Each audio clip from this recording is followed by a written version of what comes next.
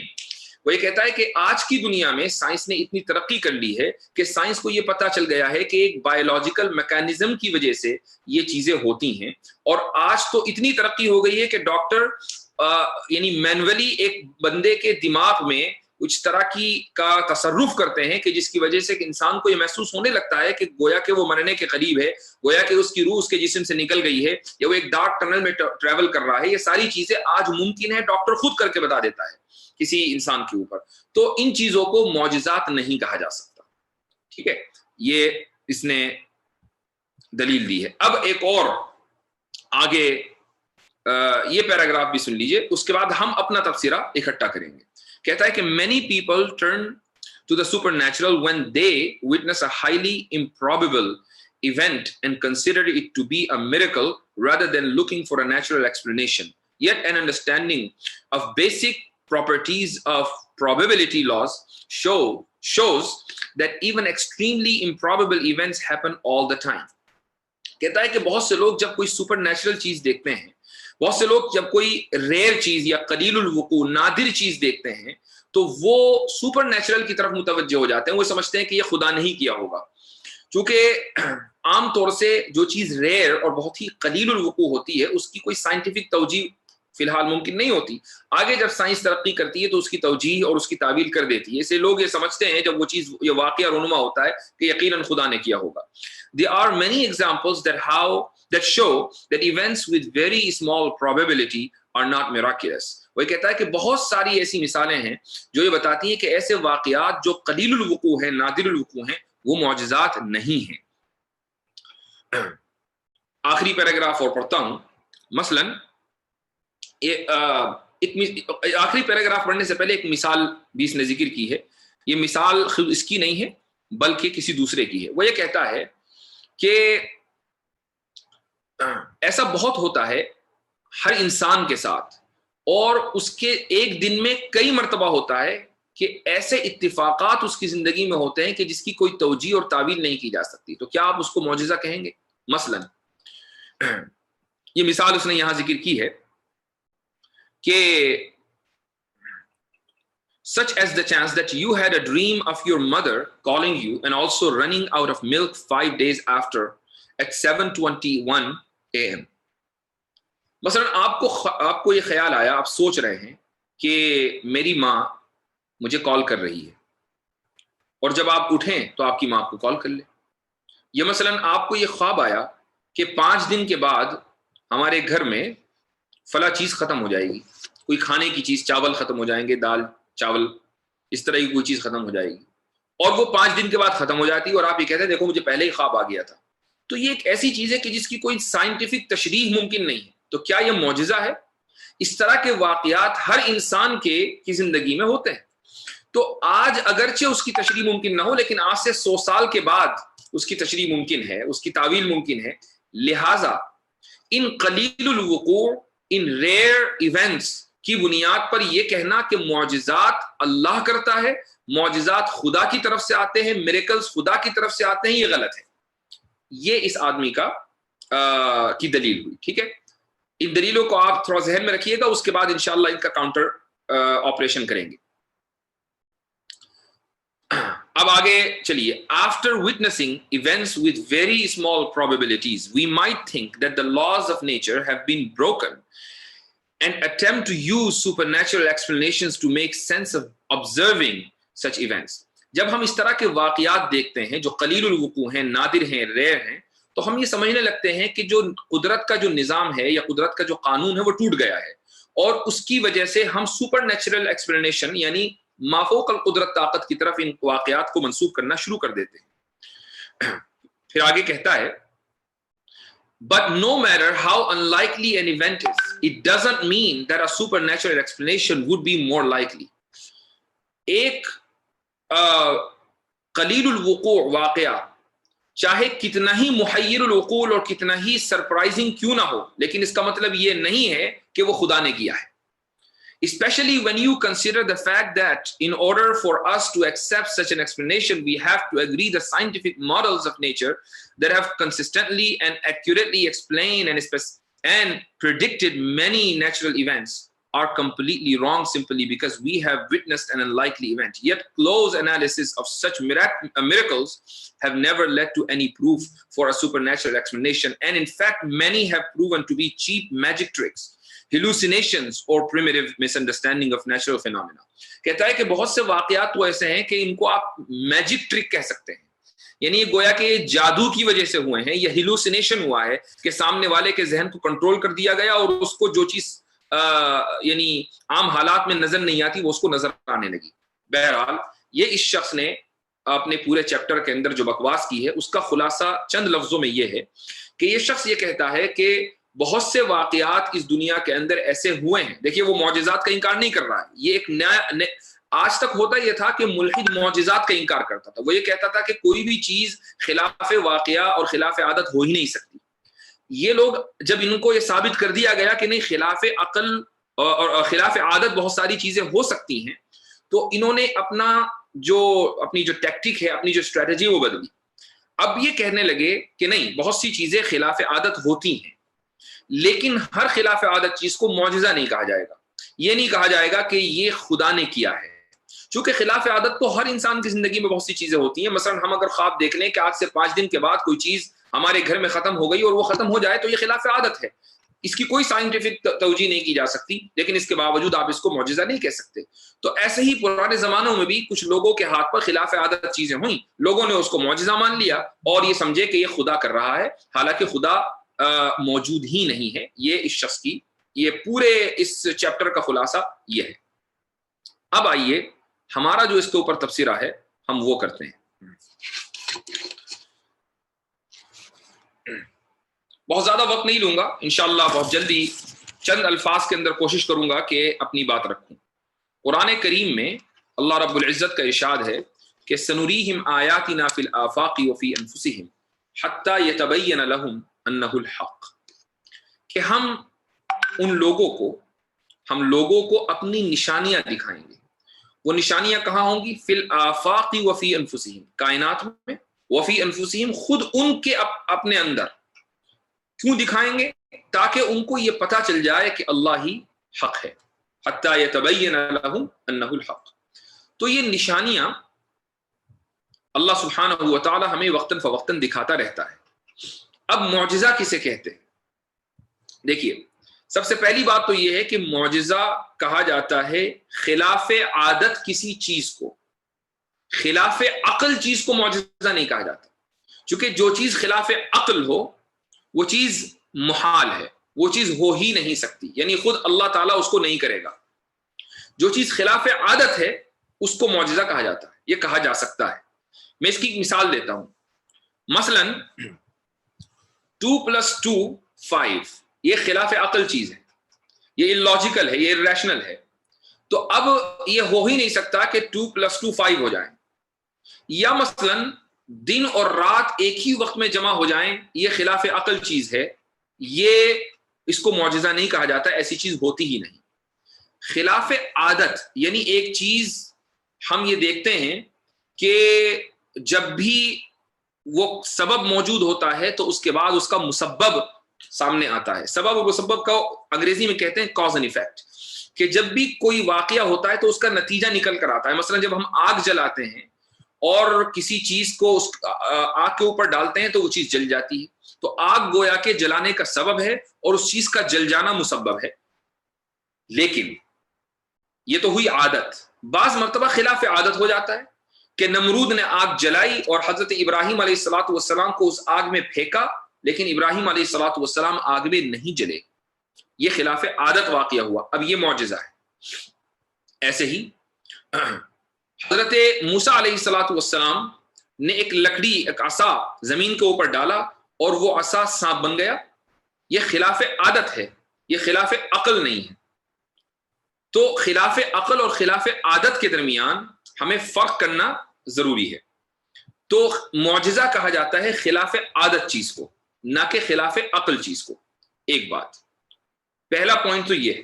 دوسرا پوائنٹ یہ ہے کہ آج کی دنیا میں جو معجزات انبیاء علیہم الصلاۃ والسلام پر رونما ہوئے ہیں، بلکہ خود نبی کریم صلی اللہ علیہ وسلم کے ساتھ جو معجزات دنیا کے سامنے آئے سوائے قرآن کے، وہ معجزات نبوت ہمارے لیے آج کے دور میں ہمارے لیے نبوت کی دلیل نہیں ہے۔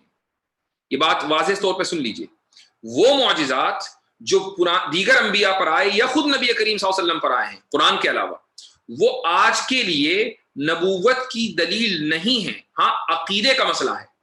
عقیدے کا مسئلہ کیا مطلب؟ یعنی ان پر ایمان لانا ضروری ہے چونکہ قرآن نے ان معجزات کو ذکر کر دیا۔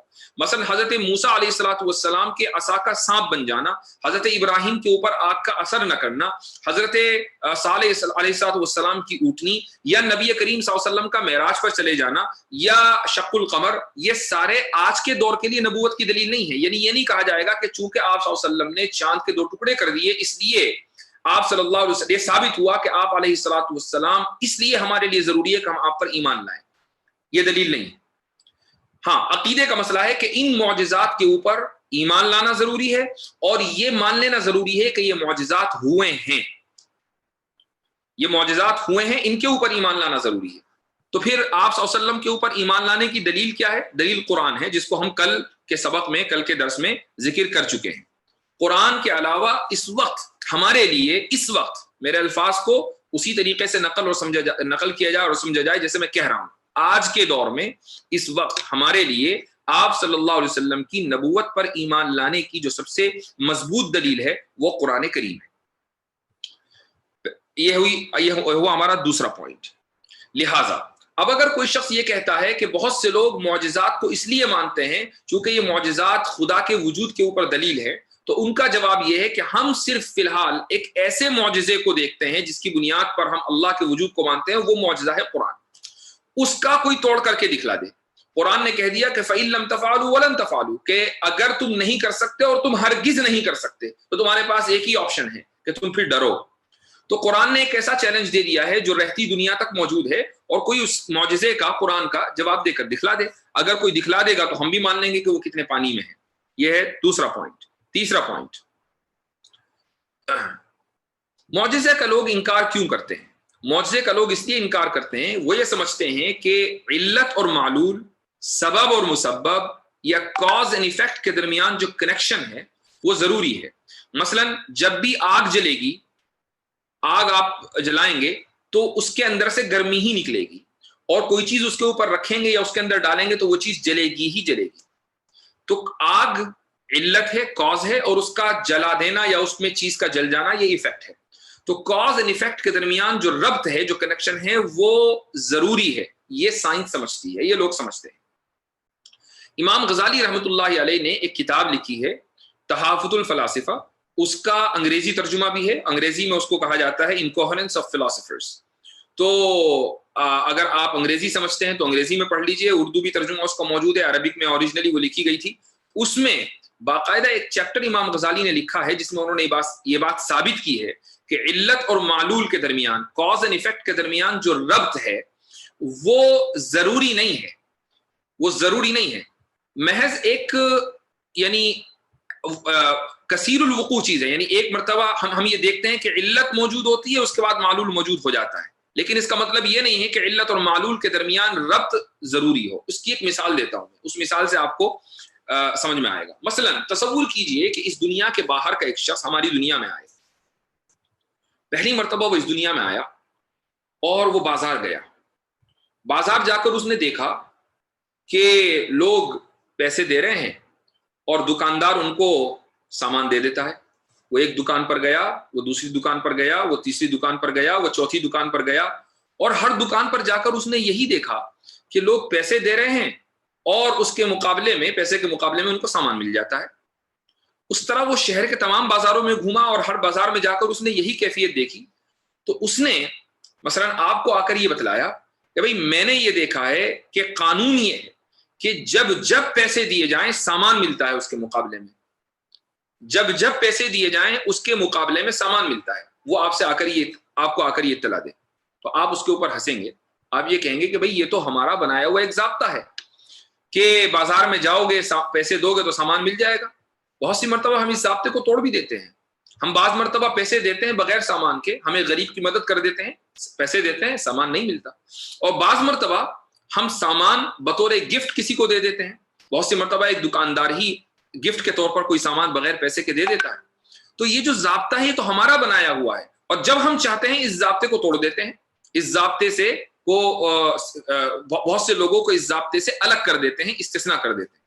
ایسے ہی اللہ سبحانہ و تعالیٰ کا یہ بنایا ہوا ایک پورا نظام ہے کہ آگ ہوگی تو وہ جلائے گی, سورج نکلے گا تو روشنی ہوگی, یہ پورا ایک نظام ہے. تو جب جس نے وہ نظام بنایا ہے اس کو یہ اختیار بھی ہے کہ وہ اس نظام میں تھوڑی سی تبدیلی کر دے کہ آگ ہو لیکن وہ نہ جلائے. سمجھ میں آیا؟ تو جیسے ہم اپنے بنائے ہوئے ضابطے کو آرام سے تبدیل کر دیتے ہیں اور کچھ لوگوں کو مستثنا کر دیتے ہیں, ایسے ہی اللہ تعالیٰ اپنے بنائے ہوئے ایک نظام کو, جو اس کا کاز اینڈ ایفیکٹ کا ایک نظام ہے, علت و معلول کا ایک نظام ہے, سبب و مسبب کا ایک نظام ہے, وہ جب چاہتا ہے اس کے اندر تبدیلی کر دیتا ہے. اسی کو معجزہ کہا جاتا ہے. یہ ہو گیا ہمارا تیسرا پوائنٹ. چوتھا پوائنٹ یہ ہے کہ وہ معجزات جو انبیاء علیہ الصلاۃ والسلام کے اوپر رونما ہوئے ہیں وہ دو طرح کے ہیں. کچھ تو وہ معجزات ہیں کہ جن کے بارے میں اللہ نے یہ چیلنج کر دیا کہ تم اس جیسا لا کر دکھاؤ, اس جیسا کر کے دکھاؤ, اور ان میں سب سے واضح مثال قرآن کریم کی ہے جو آج بھی موجود ہے. دوسرے وہ معجزات ہیں, ان کی تعداد بہت بڑی ہے, کہ جن کے بارے میں ایسا کوئی چیلنج نہیں کیا گیا, صرف معجزات ان انبیاء کے ہاتھ پر ظاہر ہو گئے, رونما ہو گئے. تو ایک واقعہ میں آپ کو سناتا چلوں. علامہ انور شاہ کشمیری رحمۃ اللہ علیہ ایک بہت مشہور بزرگ اور عالم گزرے ہیں. علامہ اقبال کی گفتگو علامہ انور شاہ کشمیری سے ہوئی ہے, اور علامہ اقبال نے ایک اعتراض کیا, ایک آبجیکشن کیا علامہ کشمیری کے سامنے, اور اقبال نے یہ کہا کہ بہت سے ایسے معجزات ہیں کہ جن کی آج یعنی سائنسی تشریح ممکن ہے, سائنسی اعتبار سے ان کی تشریح ممکن ہے, تو پھر وہ معجزات کہاں رہے.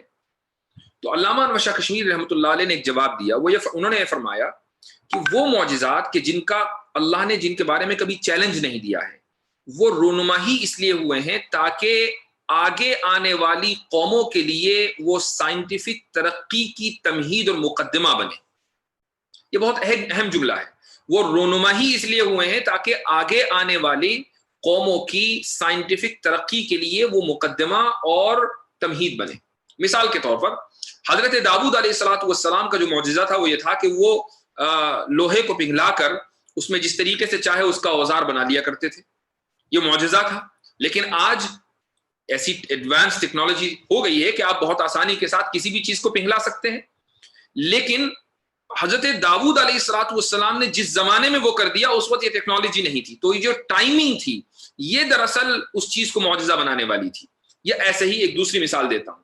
حضرت ابراہیم علیہ الصلوۃ والسلام کو آگ میں ڈالا گیا اور آگ نے حضرت ابراہیم علیہ الصلوۃ والسلام پر کوئی اثر نہیں کیا. بہت اچھی بات ہے. لیکن آج مثلا آپ آگ میں سے آکسیجن نکال دیجئے, آگ فوراً بجھ جائے گی. سائنٹیفک تشریح ہے. یہ ایسے ہی اگر آگ جل رہی ہو اور آپ ایسٹروناٹ کا سوٹ پہن لیں, وہ ایسٹروناٹ جو خلائی سوٹ ہوتا ہے جس کو پہن کر لوگ خلا میں جاتے ہیں, ایسٹروناٹ کا سوٹ پہن لیں اور آپ آگ میں چلے جائیں تو آگ آپ کو کبھی بھی نہیں جلائے گی. اسی طریقے سے بہت سے ایسے مٹیریل ایجاد ہو چکے ہیں کہ جس کو پہن کر اگر آپ آگ میں جائیں گے تو آگ آپ کی باڈی کے اوپر اثر نہیں کرے گی. تو کوئی یہ کہہ سکتا ہے کہ حضرت ابراہیم علیہ الصلوۃ والسلام نے بھی کوئی چیز اس طرح کی کوئی چیز ان کے جسم پر آ گئی ہوگی کہ جس سے آگ نے ان کے اوپر اثر نہ کیا ہو سکتا ہے, اللہ بہتر جانتا ہے. لیکن اس وقت ایسی چیز موجود نہیں تھی. لہذا حضرت ابراہیم علیہ الصلوۃ والسلام کے اوپر آگ کا اثر نہ کرنا آج کے دور میں جو سائنٹیفک ترقی ہے یہ دراصل اس کی تمہید تھی. یہی وجہ ہے کہ اللہ رب العزت نے چیلنج نہیں دیا ہے اس واقعے کے بارے میں کہ تم ایسا کر کے دکھاؤ. ہاں, قرآن کے بارے میں یہ چیلنج ہے. قرآن کے بارے میں یہ چیلنج ہے کہ کوئی ایک آیت, ایک سورت تو چھوڑو, ایک آیت پیش کر کے دکھائے. تو اب یہ ثابت ہوا کہ جو معجزات ہیں وہ بھی دراصل قانون قدرت کے تحت ہی ہوتے ہیں, لیکن وہ خلاف عادت ہوتے ہیں. اچھا, اب یہ ایک دلیل اور دیتا ہوں میں آپ کو, یہ بھی بہت امپورٹنٹ دلیل ہے. اگر کوئی چیز خلاف عادت نہ ہو تو ہمیں یہ کیسے پتہ چلے گا کہ عادت کیا ہے؟ خلاف عادت کا ہونا بھی ضروری ہے عادت کو پہچاننے کے لیے. اگر خلاف عادت کوئی چیز نہ ہو تو عادت بھی موجود نہیں ہو سکتی. یعنی جب تک کہ ان یوزول نہ ہو آپ یوزول ڈیسائیڈ ہی نہیں کر سکتے کہ ہے کیا. اس کی ایک دوسری مثال لیجئے, جب تک لمیٹڈ موجود نہ ہو جب تک ان لمیٹڈ کا آپ اندازہ کر ہی نہیں سکتے. لمیٹڈ کا ہونا ضروری ہے ان لمیٹڈ کے لیے, اور ان لمیٹڈ کا ہونا ضروری ہے لمیٹڈ کے لیے. یعنی ہمیں یہ کیسے پتا چلے گا کہ ہمارے پاس لمیٹڈ سامان ہے؟ اس وقت پتا چلے گا جب ہم دیکھیں ان لمیٹڈ سامان کو. یعنی چھوٹی مقدار کو جاننے کے لیے بڑی مقدار کا ہونا ضروری ہے. ایسے ہی عادت کو سمجھنے کے لیے خلاف عادت کا ہونا ضروری ہے. اس لیے انسان جتنی بھی چیزوں کو کرتا ہے یا جو بھی چیزیں انسان کے ساتھ ہوتی ہیں ان چیزوں کو یوزول ماننے اور سمجھنے کے لیے ان یوزول کا ہونا ضروری ہے. معجزات کا ہونا اس لیے ضروری ہے. اب ایک لاسٹ پوائنٹ میں آپ کو بتاتا ہوں, وہ یہ ہے کہ اس نے بہت سی مثالیں ملحد نے اپنی کتاب میں دی ہیں. مثلا ہمیں خواب آتا ہے کہ 5 دن کے بعد فلاں کھانا ہمارے گھر میں ختم ہو جائے گا, اور وہ کھانا ختم ہو جاتا ہے. تو اس طرح کے نادر الوقوع اور ریئر واقعات ہم میں سے ہر ایک کے ساتھ ہوتے ہیں. تو کیا یہ معجزات ہیں؟ ہرگز نہیں. کیوں؟ اس لیے کہ اس شخص سے جو غلطی ہوئی ہے وہ یہ ہوئی ہے, غلطی ہوئی ہے یا اس نے غلطی کی ہے جان بوجھ کر, وہ یہ کہ اس نے قلیل الوقوع واقعے کو خلاف عادت واقعہ سمجھ لیا. قلیل الوقوع واقعہ, قلیل الوقوع کہتے ہیں کہ جو چیز ریئرلی پیش آئے, جو چیز عام طور سے پیش نہ آئے. جو چیز عام طور سے پیش نہ آئے وہ بھی عادت کے ہی مطابق ہوتی ہے. بس زیادہ زیادہ یہ ہوتا ہے کہ وہ آپ کو حیرت میں ڈال دیتی ہے, وہ آپ کے لیے سرپرائزنگ ہوتی ہے. خلاف عادت وہ چیز ہوتی ہے جو ایک آدھ بار کبھی پیش آ گئی پوری انسانیت کی تاریخ میں. تو آگ کا نہ جلانا حضرت ابراہیم علیہ السلام ہی کے ساتھ پیش آیا. پوری ہسٹری کے اندر ایسا واقعہ نہیں ملتا کہ اتنی بڑی آگ لگائی گئی ہو اور اس میں ایک انسان کو ڈال دیا گیا ہو, اور وہ انسان اس نے کوئی پروٹیکشن سوٹ بھی نہ پہنا ہوا ہو اور آگ نے اس کو نہ جلایا ہو. ایسا کوئی واقعہ حضرت ابراہیم علیہ السلام کے علاوہ نہیں ملتا. اس لیے اس واقعے کو ہم خلاف عادت واقعہ کہیں گے. لیکن اس طرح کا خواب آنا کہ 5 دن کے بعد کوئی چیز ختم ہو جائے, یا اس طرح کا خواب آنا کہ جس میں آپ آگے آنے والے رونما ہونے والے واقعے کو پہلے ہی دیکھ لیں, یہ تو ہر انسان کے ساتھ ہوتا ہے, میرے ساتھ ہوتا ہے, آپ کے ساتھ ہوتا ہے. اس وقت دیکھنے والے جتنے بھی لوگ ہیں اور اس ویڈیو کو جتنے بھی ہزاروں لوگ دیکھیں گے, تقریباً ہر ایک یا ہر دوسرے انسان کے ساتھ یہ دوسرے مہینے ہوتا ہی رہتا ہے, لیکن ہر روز نہیں ہوتا. اس لیے ان واقعات کو یہ تو کہا جائے گا کہ یہ ریئر ہیں, ان واقعات کو کہا جائے گا یہ قلیل الوقوع ہیں, ان واقعات کو یہ کہا جائے گا کہ یہ کم رونما ہوتے ہیں, لیکن یہ نہیں کہا جائے گا کہ یہ خلاف عادت ہے. معجزہ خلاف عادت ہوتا ہے, معجزہ قلیل الوقوع یا ریئر نہیں ہوتا, معجزہ خلاف عادت ہوتا ہے. اس شخص نے جو حرکت کی ہے وہ یہ کہ کم رونما ہونے والے واقعے کو یہ اس طرح پیش کرنے کی کوشش کی ہے گویا کہ وہ معجزہ ہو. لہذا معجزہ الگ ہے اور قلیل الوقوع واقعات الگ ہیں. معجزات کا ہونا قانون قدرت کو سمجھنے کے لیے ضروری ہے. اگر معجزات نہ ہو تو ہم قانون قدرت کو نہیں سمجھ سکتے. جب تک کہ خلاف قانون چیز ہمیں سمجھ میں نہ آئے, قانون اس وقت تک سمجھ میں نہیں آ سکتا. قانون آئے گا ہی سمجھ میں جب خلاف قانون چیز سمجھ میں آ جائے. تو اس لیے معجزات کا ہونا ایک ضروری چیز ہے. اور معجزہ صرف اس چیز کو کہتے ہیں کہ اللہ سبحانہ و تعالی بغیر ظاہری اسباب کے بہت سی چیزیں کر دیتا ہے, اس کو معجزہ کہا جاتا ہے. مثلا حضرت ابراہیم علیہ السلام کو بغیر کوئی ایسٹروناٹ کا سوٹ پہنائے آگ میں ڈال دیا گیا, اور اس آگ نے حضرت ابراہیم پر اثر نہیں کیا. یہ کسی ظاہری سبب کے بغیر ہوا. لیکن آج اگر کوئی بہت بڑی آگ ہو اور کوئی شخص ایسٹروناٹ کا سوٹ پہن کر آگ میں کود جائے تو وہ آگ اس کے اوپر بھی اثر نہیں کرے گی, لیکن اس کو معجزہ نہیں کہا جائے گا. اس لیے نہیں کہا جائے گا کہ اس نے ایک ظاہری سبب کو اختیار کر لیا. تو ظاہری سبب کے بغیر کسی چیز کا ہو جانا معجزہ کہلاتا ہے. اور یہ اللہ سبحانہ و تعالیٰ کی نشانیوں میں سے ایک نشانی ہے, اور اس کا اس نے اعلان کیا ہے کہ سنوریہم آیاتنا فی الآفاق وفی انفسہم حتی یتبین لہم انہ الحق. تو حاضرین, خلاصہ کلام یہ ہے کہ ہمارے لیے آج کے دور میں صرف ایک معجزہ ہے جو نبوت کی دلیل ہے, صرف ایک معجزہ ہے جو اللہ کے وجود کی دلیل ہے, اور وہ معجزہ ہے قرآن. لہٰذا بات جب آپ کسی ملحد سے کریں تو اس پر نہ کریں کہ حضرت ابراہیم کو آگ نے کیسے جلایا یا کیسے نہیں جلایا، یا حضرت موسیٰ کا عصا سانپ کیسے بنا، وہ یہ تو ممکن نہیں ہے۔ آپ بات کریں قرآن کریم کے اوپر کہ بھائی قرآن کریم کو یہ ثابت کرو کہ یہ انسان کا کلام ہے، یہ ثابت کرو کہ یہ اللہ کا کلام نہیں ہے۔ اگر تم یہ ثابت کر دو گے یا اس ثابت کرنے کی پوزیشن میں ہو تو بات آگے کرتے ہیں، لیکن اگر اس پوزیشن میں نہیں ہو تو ادھر ادھر کی بات کرنے سے کوئی فائدہ نہیں ہے۔ یہ لیونگ معجزہ ہے، یہ لیونگ میریکل ہے، اس لیے اس میریکل کے اوپر بات ہونی چاہیے۔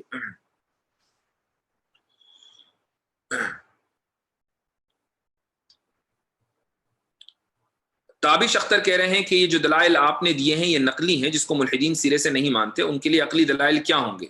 میں نے تو کوئی نقلی دلیل نہیں دی، میں نے جتنے بھی دلائل دیے ہیں وہ سارے عقلی ہی ہیں۔ یہ جو میں نے آیت پڑھی ہے نا، سنریہم آیاتنا فی الآفاق وفی انفسہم، یہ دلیل کے طور پر نہیں پڑھی ہے، بلکہ یہ تو آپ لوگوں کو بتانے کے لیے پڑھی ہے کہ معجزات کا ظہور کیوں ہوتا ہے۔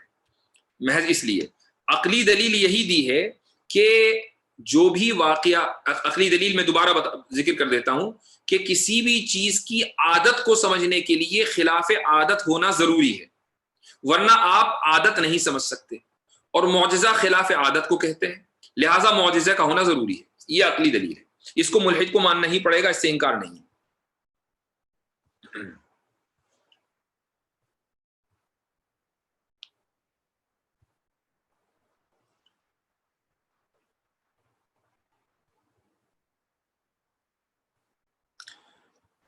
ایک صاحب یہ سوال کر رہے ہیں کہ قرآن میں اللہ تعالیٰ نے بہت سے انسانوں کو اور جنات کو جہنم کے لیے پیدا کیا، لہذا یہ لوگ جہنم میں جائیں گے، ان لوگوں نے کیا غلطی کی تھی، کیا ان کے ساتھ ناانصافی نہیں ہے؟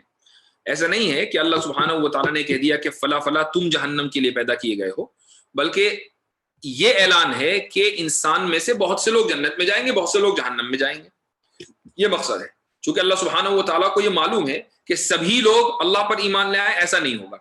ایک تعداد ایسی ہوگی جو اللہ پر ایمان لے آئے گی، ایک تعداد ایسی ہوگی جو ایمان نہیں لائے گی، جو نہیں لائے گی وہ جہنم میں جائے گی۔ صرف اتنا ہی بتانا مقصد ہے۔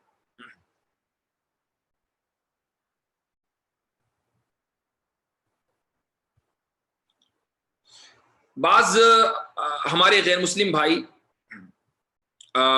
اس روزانہ ہی آتے ہیں اس لائیو سیشن میں اور گالم گلوچ کرتے ہیں، ان کے لیے میں بتا دوں کہ یہ آرگیومنٹ آف اگنورینس ہے۔ یہ آپ کی گالم گلوچ کرنا آپ کی شکست کی، آپ کے ہار جانے کی سب سے بڑی دلیل ہے۔ اگر آپ کے پاس کوئی دلیل ہوتی تو آپ گالی سے گفتگو نہ کرتے۔ یہ جو آپ لوگ گالی دیتے ہیں یہ اس بات کی دلیل ہے کہ آپ لوگ ذہنی اعتبار سے دیوالیہ ہیں، کرپٹ ہیں، آپ کے پاس ایک بھی دلیل نہیں ہے، آپ بیٹل لوز کر چکے ہیں۔ اب چونکہ جب ایک آدمی بیٹل لوز کر دیتا ہے تو پھر اس کے پاس سوائے اپنے گھر میں بیٹھ کر گالیاں دینے کا کوئی علاج نہیں ہوتا۔ تو ہمیں خوشی ہوتی ہے جب آپ اپنی ہزیمت کا اور اپنی شکست کا اور اپنے ہار جانے کا ہمیں آ کر بتاتے ہیں، ہمیں بہت خوشی ہوتی ہے کہ آپ نے ہمیں بتا دیا کہ آپ ہار چکے ہیں۔ تو یہ بہت اچھی بات ہے، اس سے ہمیں بوسٹ ملتا ہے، انرجی ملتی ہے۔ آپ ایسا کرتے رہا کریں تاکہ ہمیں اور ہمارے لوگوں کو پتا چلے کہ بھائی ملحد اور جو اسلام کے خلاف بکواس کرتے ہیں انہوں نے اپنی شکست اتنی تسلیم کر لی کہ وہ سوائے گالیوں کو ان کے پاس اب کچھ نہیں بچا۔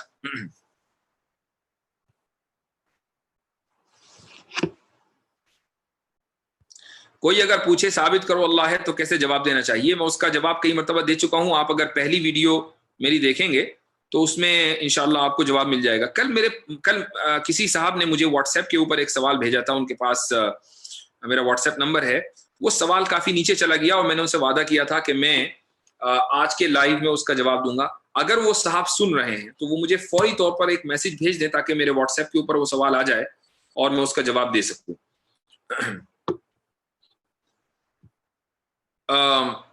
شیخ طلا پربھنی کہہ رہے ہیں کہ بعض ہندوستانی یہ کہتے ہیں کہ ہم ہندو ہیں، تو کیا واقعی ہندو دھرم ہے؟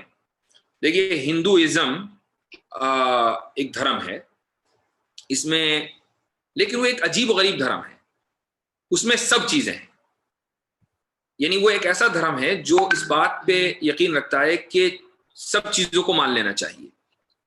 تو اگر کوئی بھی چیز نفع پہنچانے والی ہے اس کو خدا مان لینا چاہیے، کوئی بھی چیز نقصان پہنچانے والی ہے اس کو خدا مان لینا چاہیے۔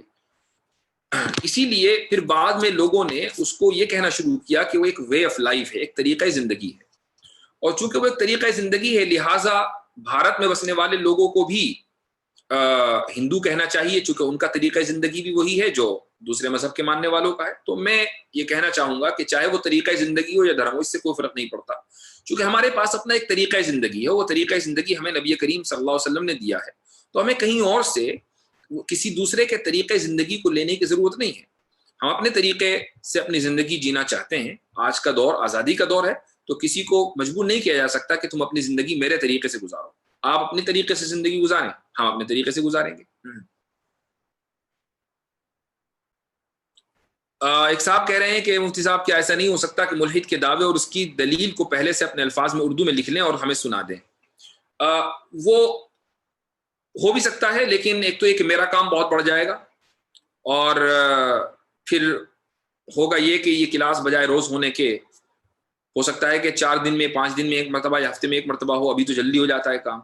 دوسرے یہ کہ یہ چیز زیادہ آتھینٹک ہے، آتھینٹک اس معنی اگر کہ ہم کتاب شیئر کرتے ہیں، اس کو پڑھتے ہیں اور پھر وہیں اس کا جواب دیتے ہیں، تو اس لیے ہم نے یہ طریقہ اختیار کیا ہے، اور اس میں یعنی اس میں حرج کوئی نہیں ہے، تھوڑا یہ ہے کہ آپ کو انتظار کرنا پڑتا ہے کہ جتنی دیر میں انگریزی پڑھ رہا ہوں تو میں سمجھتا ہوں کہ اتنا انتظار کر لینا چاہیے، کوئی حرج کی بات نہیں ہے۔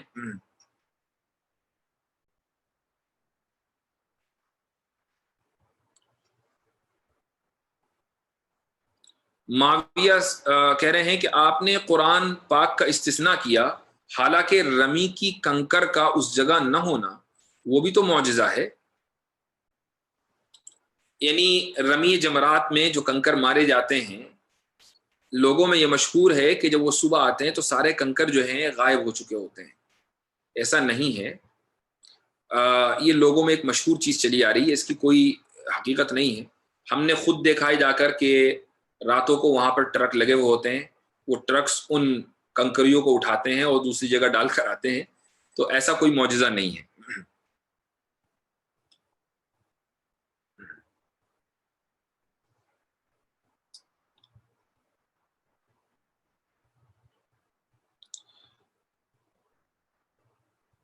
رد الحاد پر کوئی اردو کتاب، کوئی اردو جامع کتاب میری نظر میں نہیں ہے، یوں کافی مضامین آرٹیکلز ہیں، ایک کتاب، ایک ویب سائٹ بھی ہے الحاد.com، بہت اچھی ویب سائٹ، اس پہ کافی مضامین آپ کو مختلف جو ہیں انہوں نے جمع کر دیے ہیں، تو اس کو دیکھ لینا چاہیے، کافی اچھی ویب سائٹ ہے۔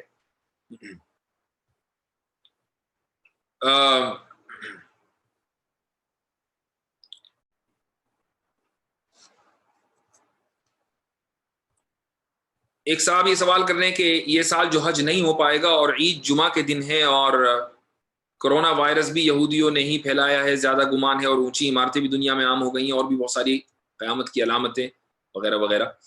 دیکھیے قیامت کی علامتیں تو بہت ساری ہیں، اور میں نے کل بھی کہا تھا کہ قیامت کی کسی بھی وبا کا ہونا یہ علامات قیامت میں ہی سے ہے،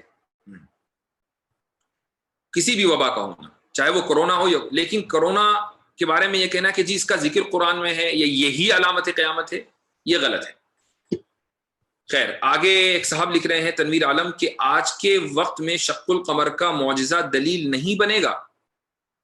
شق القمر کے معجزے پر ایمان لانا ضروری ہے، اس لیے کہ اس کا ذکر قرآن میں ہے، اس کا ذکر صحیح احادیث میں ہے، لیکن کوئی یہ کہے ہم سے، یا ہم سے نہیں بلکہ کسی غیر مسلم سے، کہ چونکہ شق القمر ہوا ہے لہٰذا آپ رسول اللہ صلی اللہ علیہ وسلم پر ایمان لائیں، تو کوئی بھی اس کی تسلیم نہیں کرے گا، چونکہ شق القمر کا معجزہ ان لوگوں کے لیے تو دلیل نبوت بنا کہ جنہوں نے اس کو دیکھا، جنہوں نے اس کو نہیں دیکھا یہ ان لوگوں کے لیے دلیل نبوت نہیں ہے۔ آپ کسی غیر مسلم سے جا کر کہیے کہ شق القمر ہوا ہے لہٰذا تم مانو اللہ ہے، تم مانو رسول اللہ صلی اللہ علیہ وسلم اللہ کے نبی تھے، کبھی نہیں مانے گا۔ اس کا مطلب یہ نہیں ہے کہ شق القمر پر ایمان نہیں لانا ہے، ہم مسلمانوں کو ایمان لانا ضروری ہے، تو دونوں میں فرق کیجیے۔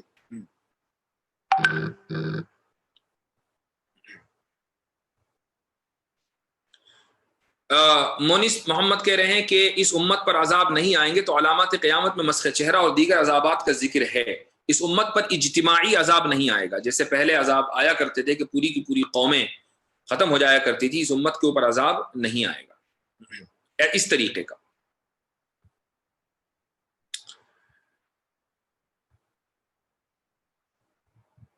بہتر ہے آج اتنا ہی رکھتے ہیں. میں چاہتا ہوں کہ کرونا وائرس کے متعلق آپ سوال نہ کریں. اس کی وجہ ہے اسی وجہ سے، چونکہ ہمارا مقصد یہ کہ آپ کی توجہ ادھر سے ہٹے اور ایک دوسری چیز کی طرف لگے. چونکہ دن میں آپ تقریباً 23 گھنٹے اگر آپ ایکٹیو ہیں تو 23 کی 23 گھنٹے آپ کے ذہن کے اوپر کرونا وائرس مسلط ہے. یہ 1 گھنٹہ ایسا ملتا ہے کہ جس میں آپ کسی دوسرے کنسٹرکٹیو کام کو کیجیے.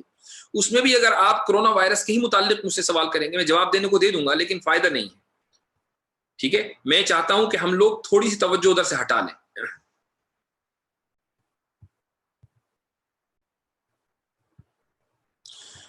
آخری سوال لے رہا ہوں کہ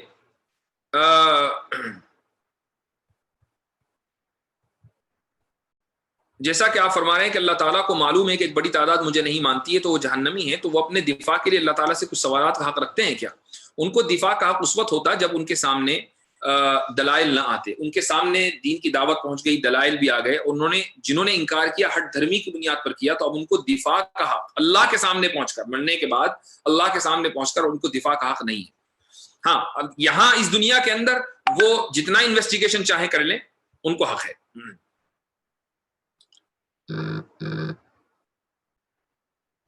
تنویر عالم صاحب کہہ رہے ہیں کہ علت اور معلول اور سبب و مسبب میں کچھ فرق ہے کہ نہیں؟ بالکل ہے.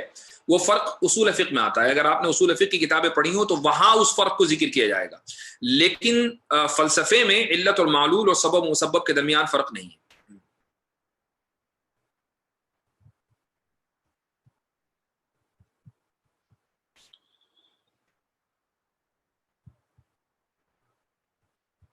بہتر ہے آج انشاءاللہ اسی پر اکتفا کرتے ہیں اور کل پھر اسی وقت آئیں گے اور انشاءاللہ چوتھا چیپٹر پر گفتگو ہوگی.